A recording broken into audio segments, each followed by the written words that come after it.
Hi, everybody. Welcome to Big Apple Mountain Tarot. I'm your host, Mike Rusnak. And I'm Everest Hall, and we're going to be talking today about the full moon in Libra that's happening on April. Well, it's April 5th and 6th. Got it. Yeah. Depending on where you are. Depending on where you are. It will be 10:34 p.m.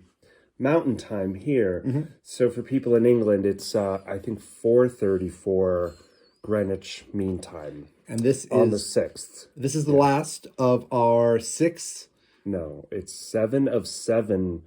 7 of 7. This is the 7th in a row of 7 full moons that are occurring at 16 degrees. And that 16, remember, is the Tower card. And what a Tower moment we're in now, right? That which has not been built on stable ground will surely collapse under its own weight. And the nice thing about being an Aries season is that Aries is great at staying grounded in the present and not looking back. Right. And we're not supposed to be looking back right now. No. Futurism. Our Pluto has moved into Aquarius. Yeah. Saturn's moved into Pisces. Mars has moved into Cancer. Yeah.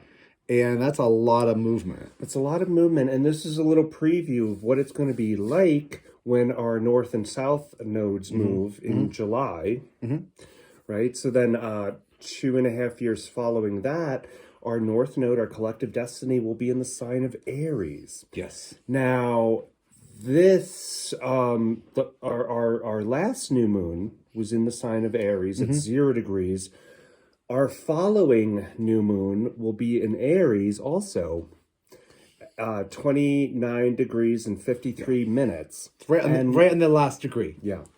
And that'll happen on April 20th, which will be a solar eclipse, which will be visible in the southern hemisphere, in the Indian Ocean, in Western Australia. This time of the year, Aries season, at the time of the equinox or the feast of Ostara or Esther or Easter, right? And this time of year is just loaded with so many symbols, like emerging from the egg, right? The Christian resurrection, the ram's horns, or the seed bursting out of the seed shell. Yes. The sign for Aries is like a little blink, which reminds me of a seed, but it's also like the ram's horn. Aries represents the top of the head as you're driving forward. And the Aries Libra axis, it's all about individuality, and then Libra, others and justice for others, right? Right. And our relationship to others and like kind of karmic responsibilities for our individual self. Yeah, or making sure that what we wish for ourselves will work for others. Yeah. Making sure that there is balance. You know, it's asking for that balance. And it's a good time because, you know, Aries could be very forceful, very fiery, very energetic. The good news is, though, we have Mars in Cancer sextiling us here. Cancer being like the ultimate feminine water sign. Mars being a hypermasculine, like self energy. So it's going to kind of soften it a bit. Exactly. And with Saturn in Pisces, that's also more sensitivity, more structure around dreaminess. Yes. Right, perhaps. Because of Saturn and Mars trining, there's going to be a lot of sensitivity. So if we're going into the season, into this full moon with sensitivity, and making sure that we're listening to others and we're not just pushing our own agenda forward, right? Regardless of other people's feelings or the karmic responsibilities that occur when you just drive forward. Exactly. That's like kind of the trick with Aries, because it's like go, go, go, go, go. But all fire, all energy, but there's people on the other side. Yeah, exactly. Yeah. And as we're entering Aquarius, age of Aquarius, and there's this like communal us. What's that, Sadie? Our puppy is saying that she's saying, "Think of the others." Yeah, she's think of the others and let me out and play. So let's just pause this a little bit as we take the dog out. So at the the time of the new moon, there's a few aspects which are particularly interesting. I think it's rather fascinating and illuminating that Chiron is going to be conjunct Jupiter and also in conjunction with the sun. Chiron will be at 15 degrees Aries. Chiron is that asteroid that is the wounded healer, right? This moon, it has all the elements of a healing moon. Yes. There's Chiron there, there's the sun at 16 degrees, and then Jupiter at 20 degrees of Aries, expanding that Martian energy, that Aries energy.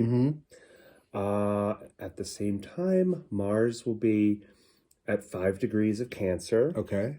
And Mars will be trining Saturn in Pisces. Got it. And if Mars and Saturn are trining, that means that they're sextiling us where we are.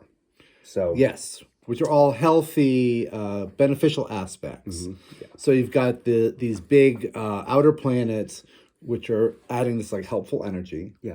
Yeah, this is saying to stay grounded on our individual paths, because right now we're moving into our individual timelines. Yes. You know, and these new steps, these fresh steps in spring here, with all these outer planets shifting, it's all new for us. And being a Libra moon, which is about the others, with Jupiter and Chiron conjunct the sun, it's illuminating how we can heal ourselves through our relationships with other people and the community in whole, and perhaps legal affairs. Perhaps legal affairs. Perhaps legal affairs. Perhaps legal affairs. But the law You is... look around the world, not just at the obvious, what's happening in the United States, but the other countries, France, Israel, Germany, Russia, Ukraine. Okay. Yeah. So it's a very healing moon. And also because Pluto is at 0 degrees of Aquarius, and that is also trining to Venus and Taurus. Yes. And Venus in Taurus is conjunct Uranus in Taurus. Uranus is 17 degrees, Venus is 24 degrees Taurus.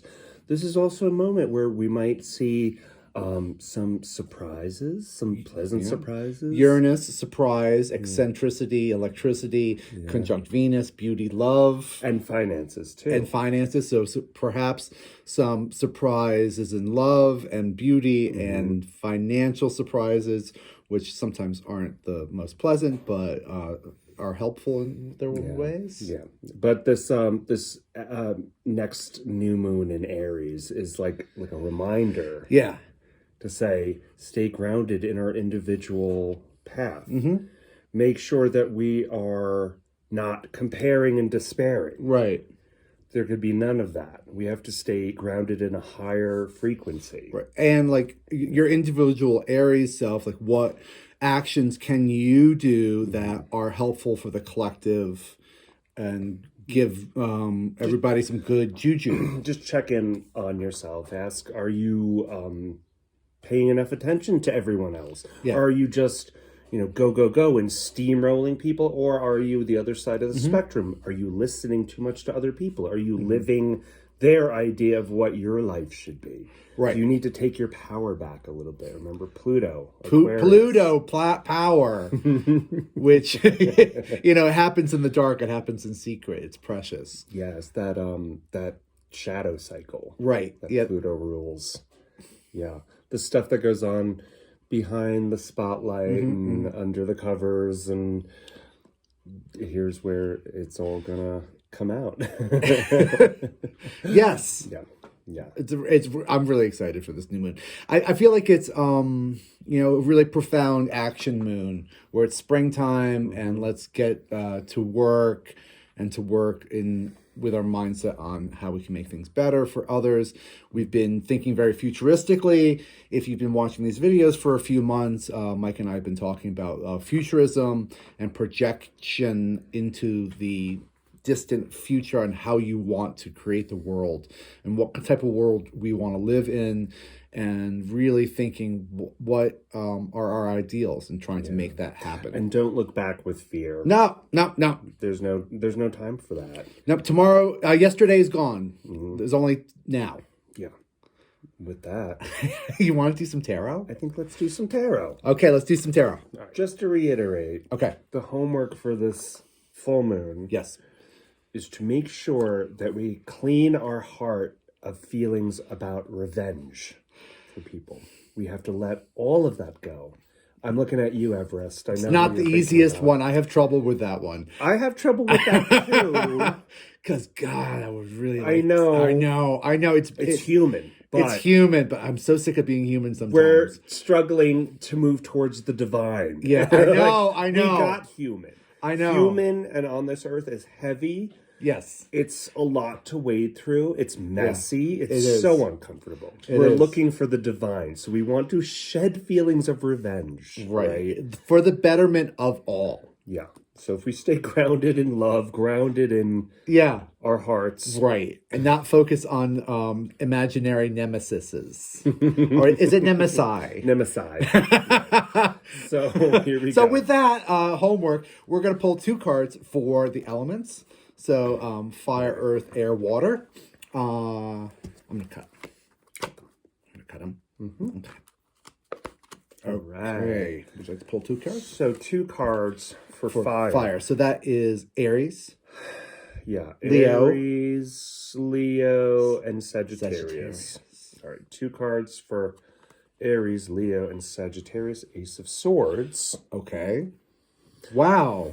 And Judgment. How is that? Holy moly, how is that for a big pull? Okay, so we got the hand of God here coming with the sword of truth. It's piercing the crown. It's the beginning. It's the idea, the ignition,